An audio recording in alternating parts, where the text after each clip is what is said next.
yung mga naging karanasan ng lolo ko. Nangyari po ang lahat ng ito noon sa kanilang probinsya. Mga ilang dekada na rin po ang nakakalipas. Si Lolo Selmo po ay panganay sa kanilang magkakapatid. Kaya siya po ang nakakatulong ng kanilang mga magulang.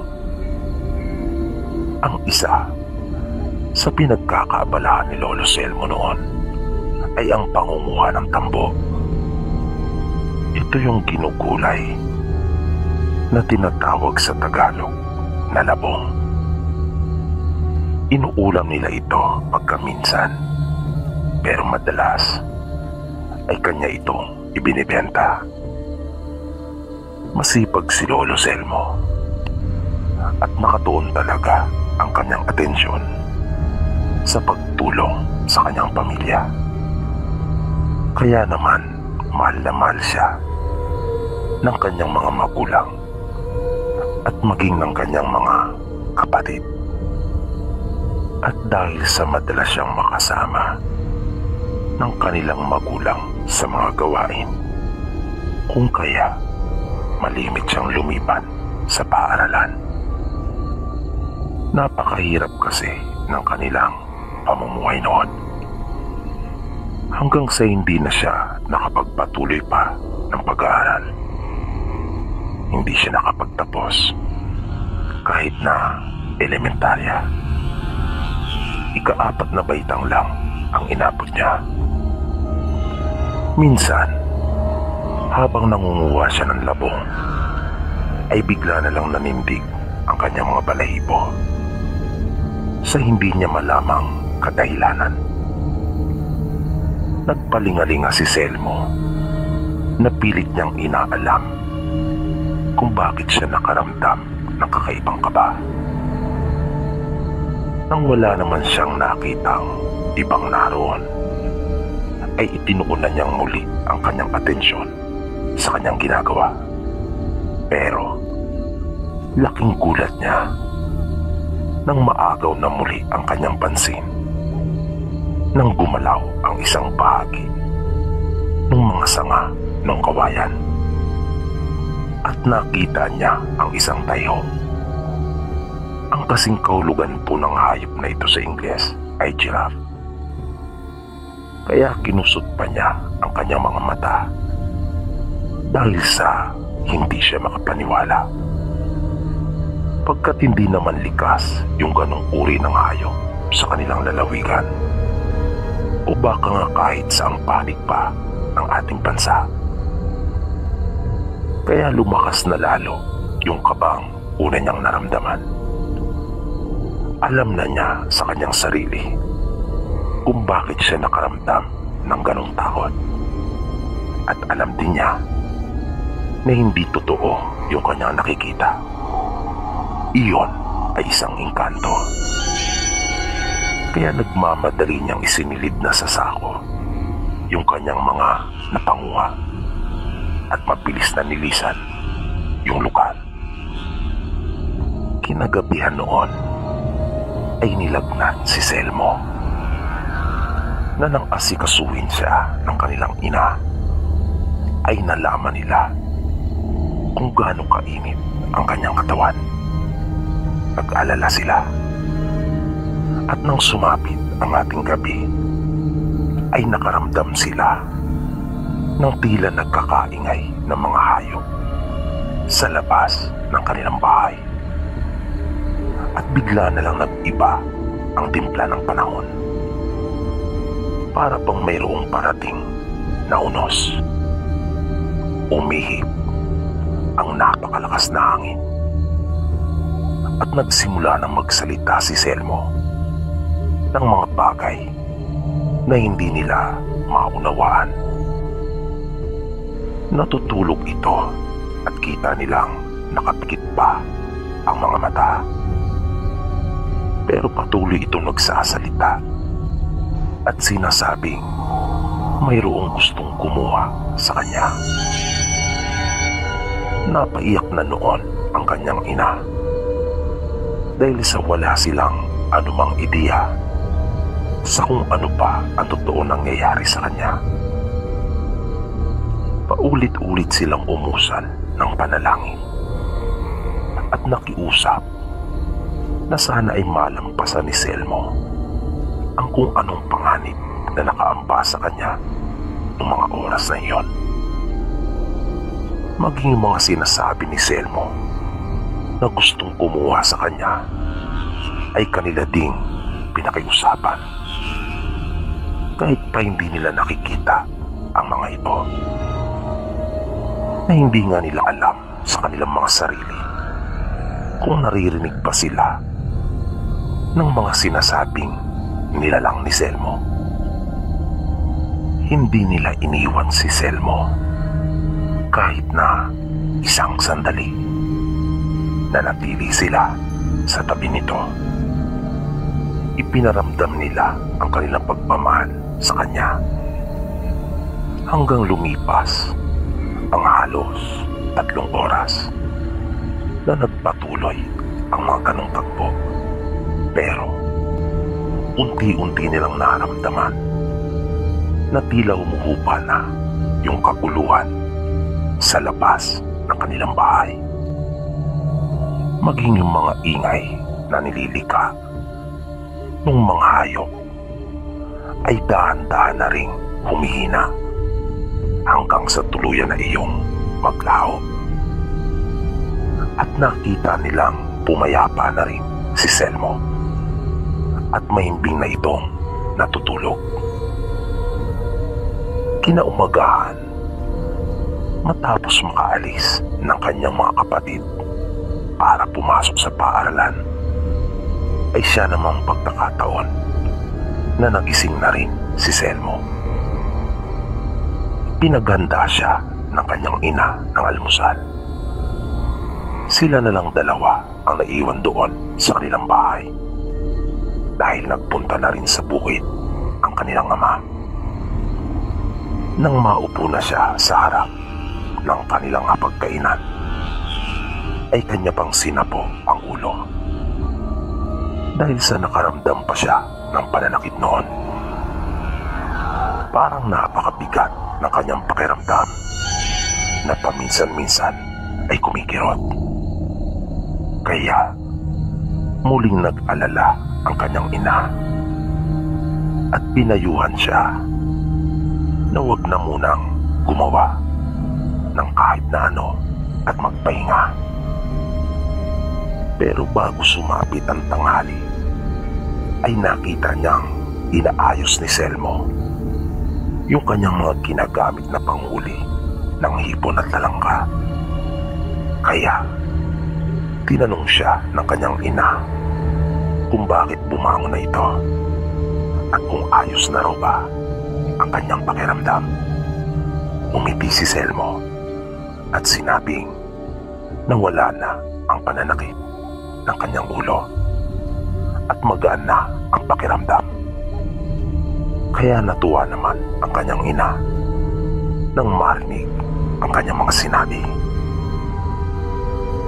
Kinahaponan noon ay napansin siya ng kanyang nakababatang kapatid na naroon sa may puno ng langka na malapit sa kanilang bahay. At tila ba mayroong kausap. Kaya agad nitong sinabi iyon sa kanilang ina. At nakita nga nilang naroon ito na nakatayo at tila mayroon ngang kinakausap, na nakita pa nilang kumukumpas-kumpas pa ang mga kamay habang nagsasalita.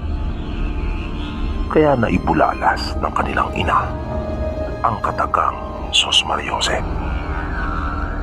Sad naman ng isa pa niyang kapatid ay baka raw nababaliw na ang kanilang kuya Selmo, na maaaring naapektuhan ang pag-iisip dahil sa pagkakaroon ng mataas na lagnat noong nagdaang gabi. Kaya lalong nag-alala ang kanilang ina dahil sa sinabing iyon ng kanyang kapatid at sinabing wag naman sana. Ang hindi po nila alam, Sir Pipi, ay yun na yung pagkakataon na kinausap si Selmo nung engkanto na kanyang nakita sa kawayanan. Noon ay hindi pa malinaw sa kanila kung anong yung mga napag-usapan ni Selmo at ng engkanto. Pero simula noon ay madalas na nila itong nakikitang nag-iisa at parang laging may kausap. Kasabay noon ay madalas na rin nila itong nakikita na gumagawa ng kung ano-anong bagay na hindi naman ito karaniwang ginagawa. Minsan ay nasumpungan din ito ng nakababata niyang kapatid na si Mila na bigla na lamang bumangon mula sa pagkakatulog at lumabas ng kanilang bahay. Sinubukan pa niya itong hintayin pero hanggang sa nakatulog na lang siya ay hindi pa rin bumabalik si Selmo. At nakita niya itong umuwi ng pasikat na ang araw na naghahanda na siya ng kanilang baon ng isa pa nilang kapatid para pumasok. Marami silang napansin na pagbabago kay Selmo pero hinayaan na lang nila ito hanggang sa naging pangkaraniwan na rin para sa kanila iyon. Minsan ay dumating sa kanilang bahay ang kumpare ng kanilang mga magulang na si Mang Usting. Madilim-dilim pa ay naroon na ito sa kanila at nanghihingi ng langis. May sakit daw ang bunso nitong anak. Nang marinig yun ni Selmo, ay agad siyang napalingon at sinabing kung papayag umano ito, ay sasama siya at kanyang titingnan ang kinakapatid. Nagtataka namang nagkatinginan ang buong mag-anak ni Selmo. Matapos masalina ng langis sa maliit na bote, ay hindi na inubos pa ni Selmo ang iniinom niyang kape at sumama na ito. Nagpasya na ring sumunod ang kanilang ama at nagdahilan na sinabing gusto raw niyang makita ang inaanak. Pero ang totoo ay nag-alala silang mag-asawa na baka kung ano ang gawin ni Selmo. Pagkat napapansin nga nilang kakaiba na ang mga ikinikilos nito. Pag-akyat nila sa bahay nila Mang Usting at nang nasa harapan na ng pintuan si Selmo, ay bigla siyang natigilan. Napatingin ito sa itaas at iginala ang kanyang paningin na para bang pinagmamasdan niyang mabuti ang kabuuan ng bahay. Bigla itong umusal ng mga kataga na hindi maintindihan ni Mang Usting. Kaya nagtaka ito. Bigla itong nawirduhan kay Selmo. Pagkat hindi naman ganon ang pagkakakilala niya dito. Siya naman ding pagdating ng tatay ni Selmo. Kaya naabutan rin nito ang tagpong iyon. Natulad kay Mang Usting, ay napuno din siya ng pagtataka. Makaraan ang ilang sandali, ay muli itong bumaba at tila mayroong hinahanap. At nang makakita ang walis tingting, ay agad itong kumuha ng ilang piraso noon. At habang lumalakad, ay muli nagsalita sa lingwaheng hindi nila alam. At pumunta ito sa gilid ng bahay, sabay pumasok doon sa may silong. Sumunod naman sila at kitang-kita nila kung paanong iwinasiwas ni Selmo ang mga tingting na iyon sa kawalan. At sa wakas ay may naintindihan na rin sila sa mga sinasabi nito. Nang salitain niya ang mga katagang, dito mo pa talaga napili na maminsalang animal ka. Habang patuloy siya sa kanyang ginagawa. At laking gulat nila nang biglang mayroong lumipad na isang malaking nilalang na mayroon iyong pakpak ng nakakatulad sa paligid na hindi nila malaman kung saan iyon nagmula. Natulala yung magkumpare na hindi nila maipaliwanag yung mga nangyayari at naabutan sila ni Selmo ng mga nakanganga at bagsak ang kanilang mga panga sa pagkamanga. Dumiretso si Selmo sa itaas. Sumunod naman ang tatay niya at si Mang Usting. Lumapit si Selmo sa nakahiga niyang kinakapatid at hinawakan niya ang noo nito. Napansin niyang napakainit pa rin ng katawan nito na malapit nang magdeliryo. Nakita nilang may inilabas si Selmo mula sa kanyang bulsa na isang maliit na bato na kulay puti at may dala din itong sarili niyang langis. Pinatakan ni Selmo yung nasabing bato ng langis at pagkatapos ay iyon ang marang idinampi sa balat nito. At muli nila itong nakitang bumulong habang paulit-ulit na ihinahakot yung bato sa katawan ng bata. Ilang sandali ba ay nakita nilang umaliwalas na yung mukha nito. At narinig nilang sinabi ni Selmo na hindi na muling gagambalain pa ng aswang ang kanyang kinakapatid. At kung sakali raw na maglakas loob pa ito, ay agad na ipagbigay alam sa kanya. Matapos iyon ay nagpaalam na si Selmo at sinabing marami pa siyang gagawin. Naiwan namang takang-taka ang tatay niya na si Mang Nestor at Mang Usting. Yung nangyari sa kanyang kinakapatid ay tila iyon pa lang ang pasimula ng mga kababalagang nangyari sa buhay ng lolo Selmo ko. Dahil nasundan pa iyon ng maraming mga kaganapan na mahirap ipaliwanag. Isa na dito yung pagkawala ng kanyang nanay ng halos 3 araw nang magpunta ito sa batis na malapit sa kanila para maglaba. At kanila itong natagpuan sa isang panig na ng kagubatan na nakahiga sa lupa at walang malay, na nang magdalang tao ito sa bunso nilang kapatid ay nagduda ang marami, lalong-lalo na ang kanyang tatay na si Mang Nestor, na baka hindi kanya ang ipinagbubuntis nito, na baka iyon ang naging bunga ng halos 3 araw na pagkakawala nito.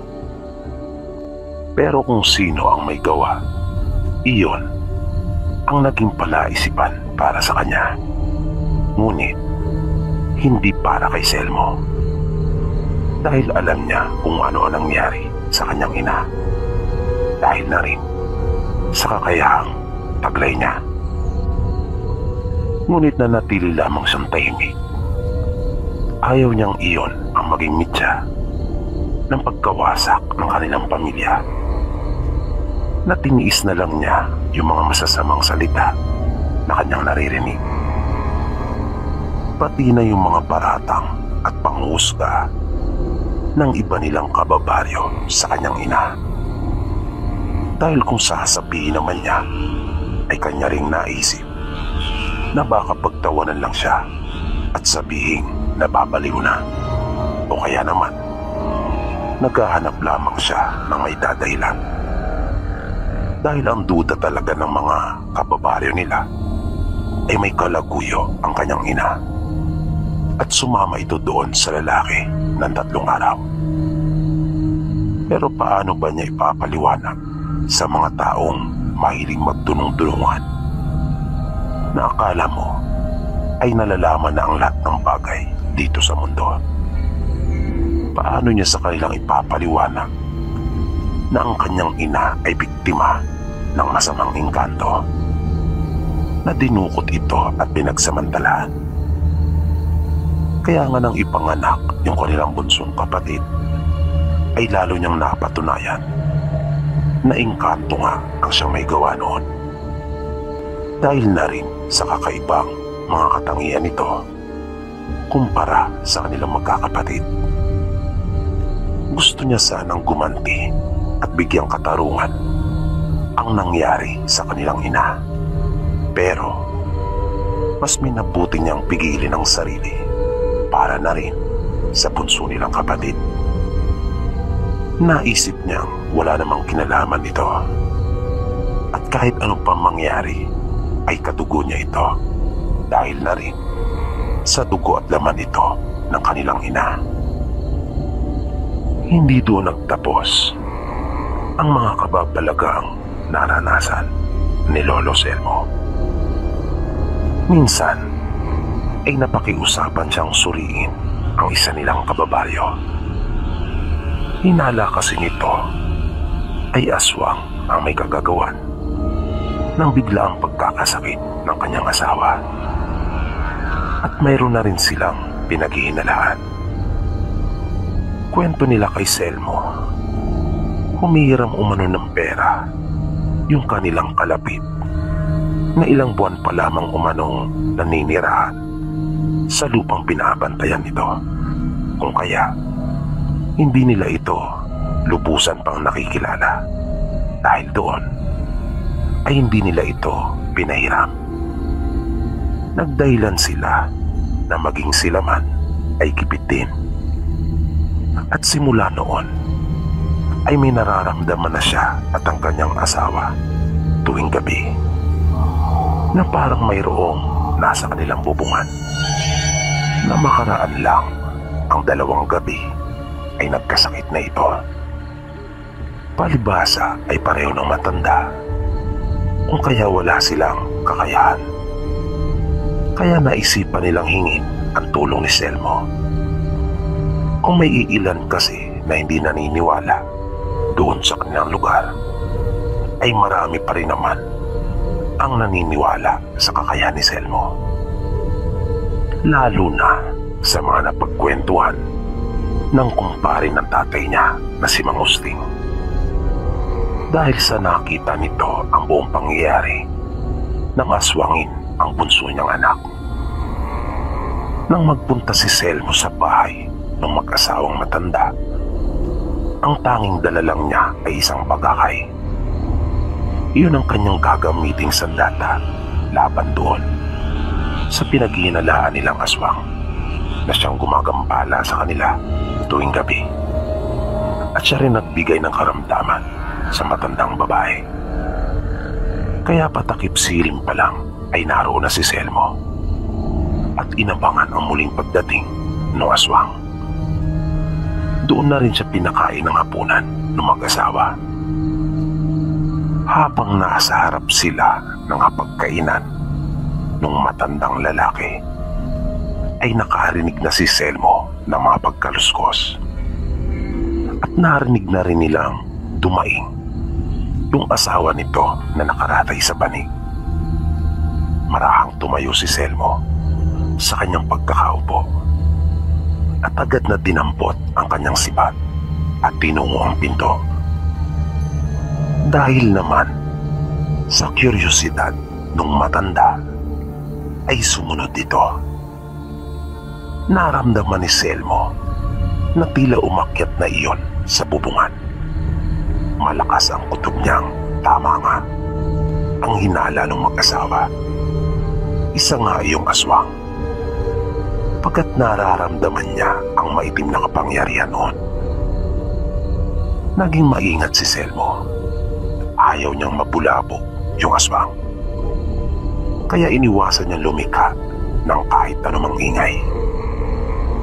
Tinungo niya yung mataas na bahagi. Nagtago siya doon sa likod ng isang puno ng nyog. At kitang-kita niyang nagtutumuwad ito na tila punong-puno ng pagkasabik sa ginagawa niyang pang-aaswang sa matandang babae. Na yung asawa namang lalaki ay hindi mapakali. Napanay ang palingalinga. Pagkat wala naman siyang makitang nasa kanilang bubungan. Pero bigla na lamang itong napabulalas nang di sinasadyang mapahawak siya sa braso ni Selmo, na dahil doon ay nakita niya rin kung ano ang nakikita ni Selmo. Dahil yung aswang ay gumamit ng pambulag, kung kaya yung mga taong may abilidad lamang ang maaaring makakita noon, na nang di sinasadyang mapahawak siya kay Selmo ay naihayag din sa kanya. Pero dahil sa nilikhang tinig ng matandang lalaki ay napalingon ng aswang sa kanila, na lalo namang ikinagulat pa iyon ng matanda nang makita niya ang itsura nito. Nang malaman ng aswang na mayroong nagmamatsyag sa kanya, ay mabilis iyong tumalon mula sa bubungan. Wala namang sinayang na sandali si Selmo at kanya iyong agad na hinabol. Nang makita niya ang likuran nito, ay agad niyang pinakawalan ang hawak niyang sibat. Nakita niyang tinamaan iyon pero hindi bumaon. At nang damputin niya ang sibat, ay may bahid iyon ng dugo. Lubang mabilis ang aswang at sa isang iglap ay mabilis na iyon naglaho sa dilim. Bago umuwi nung gabing iyon si Selmo, ay kanya na munang ginamot yung matandang babae. Makalipas ang ilang araw, ay binalikan ni Selmo yung mag-asawa at nakibalita. Nalaman niyang bumuti na ang pakiramdam ng matanda at wala na rin umano sa kanyang tinitirahan yung aswang.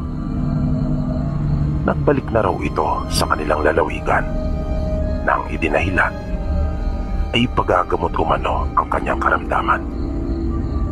Na malakas ang hinala ni Lolo Selmo na iyon na ang bunga ng pagkakatama ng sibat niya sa likod nito. Marami pang mga natulungan si Lolo sa kanilang lugar hanggang dumating yung pagkakataon na kahit yung mga dating hindi naniniwala ay nagkaroon na rin ng kumpiyansa sa kanyang kakayahan. Pero hindi naging madali ang lahat para kay Lolo Selmo, lalo na nang magkaroon siya ng sariling pamilya. Nais pa nga noong makipaghiwalay ni Lolo Selmo sa kanyang kasintahan, na hindi iyon maintindihan ng kanyang mga magulang at kapatid. Dahil bukod sa may kayang babae, ay masasabing ito na siguro ang pinakamaganda doon sa kanila. Kaya nga madalas na masabi ng mga tao na maswerte umano si Lolo Selo. Pero nung huli ay nalaman na rin nila kung bakit hanggat maaari ay ayaw nitong magkapamilya. Naging malinaw ang lahat nung maipanganak na si Mama. Isang araw iyon nang bigla na lamang maglaho si Lolo Selo at hindi na nila ito nakita pa. Kaya nag-iisang anak lang nila si Mama. Maraming mga haka-haka noon sa kanilang lugar kung bakit bigla na lang nawala si Lolo Selo. Marami ang nagsasabing ginantihan at binalikan umano ito ng kanyang mga nakaengkwentro noon. Bukod kasi sa mga aswang na nakaharap nito, ay may mga mangkukulam at mambabarang din itong nakasagupa. Pero ang lahat ng kanilang mga hinala ay pinawalang katotohanan ng isang liham. Isang sulat na mismong si Lolo Selmo ang may gawa. Iniwan niya iyon para kay Lola Selva Nakasa doon na dumating na ang nakatakdang araw para lisanin na niya yung nakagisnan niyang pamumuhay at makisama na sa mga engkanto. Na iyon pala ang naging kasunduan nila nung minsang makita ito ng kanyang nakababatang kapatid at nanay na parang may kausap sa puno ng langka.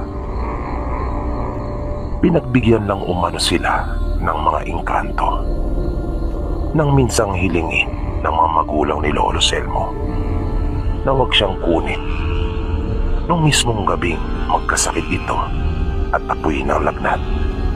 Pero mayroong itinakdang araw na kapag sumapit iyon ay kukunin na rin si Lolo Selo dahil siya ay hinirang ng mga engkanto para maging isa sa kanilang pinagkakatiwalaang kawal. Sabi pa ni Lolo sa kanyang liham ay huwag umanong mag-alala si Lola dahil magiging maayos naman daw ang kalagayan niya doon. At madalas si Lolo Selmo na nagpapakita sa panaginip ni Lola. Minsan ay pinakitaan din sila nito ni Mama nung naroon sila sa Batis. Nakita ni Lola na mayroong konting lungkot ito sa kanyang mukha nang makita si Mama. Marahil ay nanghihinayang siya sa mga pagkakataong hindi niya ito masusubaybayan sa paglaki. Marahil ay nalulungkot din ito dahil sa mga panang wala siya sa tabi ni Mama sa mga pagkakataong kailangan nito ng isang ama. Kwento sa akin ni Mama, nung nasa elementarya na siya, ay mayroong lumapit sa kanya na isang lalaki na mayroong mahabang balbas na pareho ng puti, katulad sa mahabang buhok nito. Binigyan daw siya nito ng isang maliit na bato na halos kasing laki lang ng butil ng mais. Na puting-puti ang kulay noon. Na nang ikwento niya iyon sa kanyang ina, kay Lola Selva, ay nakita niyang nagulat ito at nanlaki ang mga mata. Nakita rin niya ang saya sa kanyang mukha. Bagaman hindi nito sinabi kay Mama na iyon ang kanyang ama, ay malakas ang kanyang kutob na iyon si Lolo.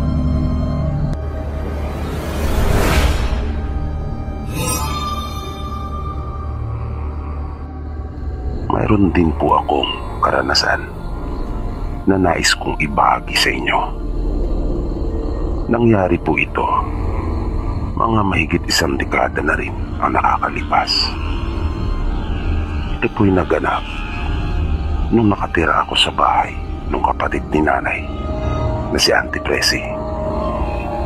Wala kasi ang asawa nito. Nasa Maynila at doon nagtatrabaho. Kaya pinakiusapan nila ang mga magulang ko na kung maaari ay doon na muna ako sa kanila tumira para may makasama ito sa bahay at may mautos-utusan. Ang edad ko noong mga panahong iyon, kung hindi ako nagkakamali, ay nasa 13 anyos na. Buntis kasi ito noong mga panahong iyon sa pangalawa niyang anak. Nasa kabilang baryo lang naman namin noon yung bahay nila. Kaya pag gusto kong umuwi sa amin, ay nakakauwi naman ako. Nag-iisa lang ang bahay nila doon. Siguro ang pinakamalapit na bahay ay may halos 1 kilometro ang layo. Noong mga unang linggo ko sa bahay nila, ay maayos naman at wala akong naging problema. Isang hapon ay may dumaan sa bahay na isang matandang babae. Nakatungkod na ito at medyo kubana. Mayroon itong daladalang sako na mga hanggang kalahati lang ang may laman na nasa kanyang likuran. Nung mga sandaling iyon ay nasa loob ng bahay si Tia Presi. Nasa kusina ito at nag-aasikaso na ng aming hapunan. Habang ako naman noon ay nagsisibak ng kahoy. Naglakad yung matanda sa labas ng bakuran. At minsan lang itong napasulyap sa akin ng mapatapat. Dire-diretso lang naman siyang naglakad. Pero napansin kong bigla nang ito ay huminto. Nung nasa may bandang tapat na ito ng kusina, na tila ba may nakatawag sa kanyang pansin, na dahan-dahan pang napatingala at parang may kasabikan niyang nilalangap kung ano man yung bagay na iyon, na tila ba napakabango para sa kanyang pangamoy, na nakapagdudulot sa kanya ng magandang pakiramdam. Na dahil naman doon ay napatitig talaga ako sa matanda, na nang kanya naman akong mapansin ay bigla itong natigilan at ilang segundo ring nanatili lamang ito na nakatingin sa akin, na nasa ganun pa rin siyang posisyon, na bahagya pang nakalihat ang kanyang ulo, na parang napaso naman ako sa paraan ng kanyang pagkakatitig sa akin. Di ko alam, pero iyon ang aking naramdaman. Kung kaya hindi ko iyon natagalan. Iniyuko ko ang aking ulo upang maiwasan ang pagtitig na iyon. Nang ibalik ko ang aking paningin sa kanya, ay nakita ko na itong nagpatuloy at naglalakad ng palayo. Nang nagpapahinga na kami nung gabiting iyon, ay narinig kong kumahol yung alaga naming aso. Bali doon ako natutulog noon sa silid na malapit sa kusina, habang antsahin ko naman at yung 5 taong gulang niyang panganay na anak ay sa kabila naman. Kaya napabangon akong sandali at sumilip sa may siwang ng bintana kung sino ang kinakahulan ng aming aso. Pero wala naman akong nakita, kung kaya bumalik na ako sa aking pagkakahiga nang bigla na lamang itong umalulong. Yun yung unang pagkakataon na narinig kong umalulong ng ganon yung aso nila Tia Presi. Nakakakilabot iyon, na naramdaman ko kaagad na nagtayuan yung mga balahibo ko sa katawan at nagkaroon ako ng hindi magandang pakiramdam. Bigla akong kinabahan. Kaya dahil sa takot ay napatalukbong ako ng kumot. Pero nanatili akong alerto at nakiramdam na nahimik na rin yung aso. Di ko gusto yung uri ng katahimikang iyon. Di nagtagal ay may narinig akong tila humihingal, na sa aking pagkakarinig ay parang nasa kabilang gilid lamang iyon ng dingding. Namaluktot ako na parang giniginaw dahil na rin sa sobrang takot. Gusto ko na sanang sumigaw noon, pero nag-alala ako na baka magalit si Tia Presi kapag nagulat ito at maistorbo sa kanyang pamamahinga. Nang maramdaman ko na parang mas nagiging agresibo yung nasa labas, ay dahan-dahan na akong gumapang palabas ng silid. Naramdaman ko kasing parang sinusubukan na nitong makapasok, na gumagawa ng paraan. Hindi pa ako sigurado sa kung ano ang nasa labas, pero malakas ang kutob ko na kung ano man iyon ay hindi mabuti pakay nito. Nang makalabas ako ng silid, ay tila huminto na rin yung mga pagkaluskos sa dingding. Ngunit nakarinig ako ng mga yabag na hindi nagtagal ay napatingala akong bigla nang lumundo yung kahoy sa may atip. Na agad kong naisip na mayroong nasa itaas. Nang ibaba ko ang aking paningin mula sa aking pagkakatingala, ay napansin kong nasa tapat mismo iyon ng silid naman nila Tia Presi. Kaya lumapit ako doon sa may pintuan ng kanilang silid at sumilip. Hindi nila ugaling magpatay ng ilaw. Pagsilip ko, ay nakita kong mahimbing na natutulog silang mag-ina. Ngunit may napansin ako na tila isang hipla na paminsan-minsan pa nga ay nangingintab. Nadahan-dahang bumababa iyon. At nang iangat ko ang aking paningin, ay natiyak kong nagmumula iyon sa itaas. Napuna ko iyon dahil na rin sa matingkad na kulay ng kortina na nasa tapat noon. Nagmamadali kong tinungo yung makinang dipadyak ni Tia Presi na ginagamit niya sa kanyang pananahi. Aking hinila yung drawer noon at kinuha yung gunting. Napakatalas ng gunting na iyon at malaki. Nanap mula pa sa Bicol. Bicolano kasi yung asawa ni Tia. At nang minsang umuwi doon, ay bumili sila. Pagkat matibay at magandang klase umano ang gunting sa kanila. Mabilis akong bumalik doon sa harap ng kanilang silid.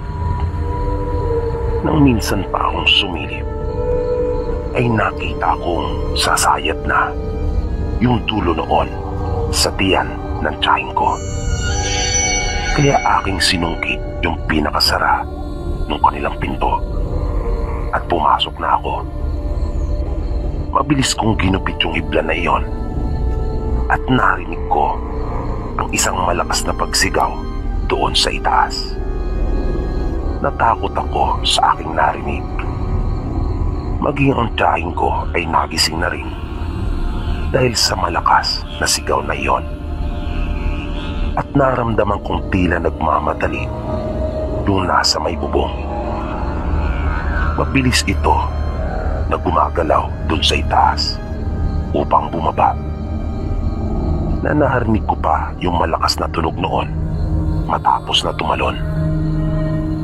Gulat na napatanong naman ang tiyahin ko pagkat naalimpungatan siya.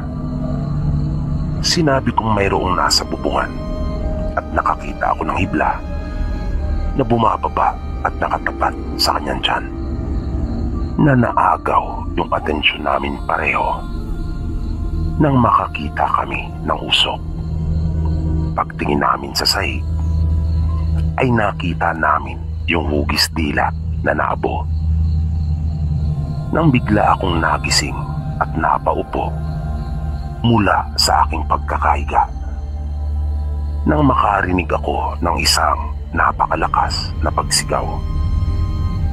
Pansamantala pa akong natigilan at para akong nalimpungatan. Napakasama ng aking panaginip. Nang may masmasan ako, ay napatayo na akong bigla at pinunta ng silid nila Auntie Presi.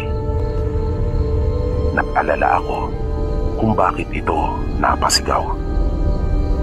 Pagpasok ko sa kanilang silid, ay nakita kong nagkalat na ang dugo sa kanilang higaan. At kitang-kita ko ang magkahalong takot at pag-aalala sa kanyang mukha. Nagising na rin ang kanyang anak at umiiyak na nasa kanyang tabi. Agad niyang sinabi sa akin na humingi daw ako ng tulong sa bahay. Kung kaya, dinampot ko ang flashlight sa taas ng tukador At kahit may kaba sa aking dibdib, ay agad na akong lumabas ng bahay. Mabilis akong tumakbo. Naisip ko na una kong pupuntahan yung pinakamalapit na bahay doon, kanila Auntie Bessie. Nagmamadali kong tinungo yon. Nang sapitin ko ang bahay, ay habol-habol ko ang aking hininga. Hingal na hingal ako. Nang tumawag pa nga ako, ay halos walang lumabas na boses sa akin. Na nahirapan pa akong huminga dahil sa umaalingasaw yung lansa doon sa lugar. Nakadalawang tawag na ako ay wala pa ring sumasagot sa akin. Kaya nagmamadali ko nang nilisan yung bahay na iyon at naisip kong dumiretso na lamang sa amin. Ngunit di pa ako nakakalayo mula doon sa bahay ay may naramdaman akong tila may sumusunod na sa akin. Pero nang lingunin ko naman iyon, ay wala akong nakita. Sobrang takot na ang nararamdaman ko. Pero kapag aking naalaala yung tagpong naabutan ko, nabalot ng dugo ang mga kamay ng aking tiyahin, ay mas nangingibabaw yung aking awa at pag-aalala sa kanya. Kaya pinaglabanan ko ang aking takot. Nakakita ako ng patpat na kawayan sa gilid ng daan. Aking dinampot iyon. At habang tumatakbo, ay aking iwinawasiwas na lumilika iyon ng tunog. Hanggang sa muli kong narinig yung tila humihingal na tunog na iyon. Kinilabutan ako at napabulalas na lang ng Diyos ko. Tulungan mo po ako. At nagpatuloy lang ako sa aking pagtakbo. Hindi ako tumigil. Hanggang sa bigla na lang akong natumba na ang pakiramdam ko ay para akong napatid sa ugat ng isang puno na ng aking ilawan ay wala naman. Naramdaman ko na kaagad yung hapdi sa tuhod at aking siko. Pero nagmamadali akong bumangon at nagpatuloy pa rin ako. Napansin kong nagkalamat yung salamin ng flashlight. Pero nakapagbibigay liwanag pa rin naman ito. Nang masapit ko ang kapatagan na kung saan ay nalampasan ko na yung mapupunong bahagi ng daan, ay nawala na rin yung parang sumusunod sa akin. At nakahinga na ako ng maluwag dahil sa malapit na ang sa amin. Mga ilang metro pa ako mula sa aming bahay ay panay na ang aking sigaw. At bago ako makalapit ay napansin kong nagsindi na sila ng ilaw. Pagtapat ko sa aming pinto ay siya namang pagbukas ng tatay ko. Napatanong ito at nag-alala nang makita ang mga sugat at galos ko. Agad kong sinabi ang tungkol sa nangyari sa aking tiyahin. Kaya nagmamadali ito nagsukbit ng itak. Pati yung dalawang kuya ko ay sumama na rin. Ako naman ay nanatili na lamang sa aming bahay dahil na rin sa sobrang pagod at ginamot ni nanay yung aking mga sugat. Nang sumunod na araw ay nalaman naming nawala na pala yung anak ni Auntie Bessie sa kanyang sinapupunan. Ikinuwento ko kanila nanay yung tungkol sa aking napanaginipan. Sabi niya sa akin, malakas din umano ang kanilang kutob na aswang ang may gawa noon sa kanyang kapatid. Galit na galit naman ang asawa ni Auntie Bessie nang malaman yung nangyari. Na nang umuwi ito sa kanila ay lagi na lang lasing at naghahanap ng away. Kaya minabuti naming bumalik na ako sa amin. Tutal naman ay naroon na ang kanyang asawa. Lumipas ang ilang mga buwan nang may mapabalita sa kabilang baryo na may sinalakay na buntis at minalas umano yung aswang pagkat naputulan daw ito ng dila.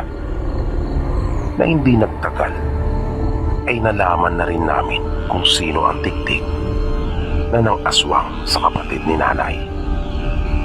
Yun pala yung tagapagbantay ng lupa na malapit sa kanila ang bahay, na hindi talaga ito lehitimong taga roon, kundi bigla na lang sumulpot na di malaman kung saang lupalop nang galing, na nabisto nila ito nang hindi na makausap at puro iling na lang, na dati-rati naman ay nakakapagsalita ito ayon na rin sa mga taong minsan nang nakausap nito, na kanila itong pinagplanuhan ngunit nakatunog. Mabilis na itong tumakas at umalis sa kanyang tirahan.